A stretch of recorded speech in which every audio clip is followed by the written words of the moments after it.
Jalalabad association of America ইনকের সাবেক সভাপতি ও কমিউনিটির বিশিষ্ট সমাজসেবক মরহুম আব্দুল বাসিতের ইন্তেকালের পর তার রুহের মাগফিরাত কামনায় 4 মিলাদ ও দোয়া মাহফিল অনুষ্ঠিত হয়েছে। শুক্রবার বাদ-জুমা অ্যাস্টোরিয়ার আলামিন মসজিদে আয়োজিত কর্মসূচিতে কমিউনিটির সর্বস্তরের মানুষ অংশ নেন। দোয়া মাহফিলে মরহুমের আত্মার শান্তি ও জান্নাতুল ফেরদৌস কামনা করে বিশেষ মোনাজাত করা হয়। আয়োজকরা জানান, মরহুম আব্দুল বাসিত ছিলেন কমিউনিটির একজন নিবেদিত প্রাণ সমাজসেবক।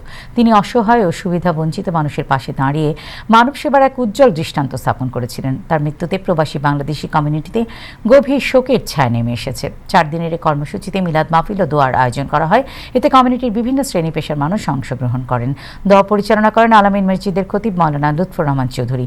দোয়া মাহফিলে উপস্থিত ছিলেন বাংলাদেশ সোসাইটির সভাপতি আতাউর রহমান সেলিম, আলামিন মসজিদের সভাপতি মোহাম্মদ শাহাবুদ্দিন, অ্যাস্টোরিয়া ওয়েলফেয়ার সোসাইটির সভাপতি সোহেল আহমেদ, সাধারণ সম্পাদক মোহাম্মদ জাবেদউদ্দিন, সহসভাপতি কায়েস আহমেদ, উপদেষ্টা দেওয়ান শাহেদ চৌধুরী, কোষাধ্যক্ষ ইমদাদুর রহমান তরফদার, কমিউনিটি অ্যাক্টিভিস্ট আবু তালেব চৌধুরী চাদু, আজমল হোসেন, মিসবাহ আহমেদ, গোলাপগঞ্জ সমিতির সভাপতি শেখ আতিক এবং জালালাবাদ অ্যাসোসিয়েশন অব আমেরিকা ইনকের সাবেক সভাপতি এম.এ. কাইয়ুম সহ আরও অনেকে।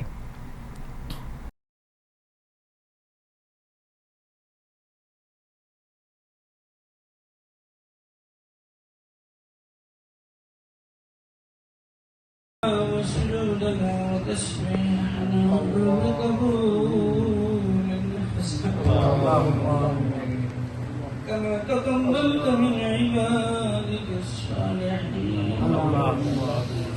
ربنا ولا تحمل علينا إصرا كما حملته على الذين من قبلنا ربنا ولا تحملنا ما لا طاقة لنا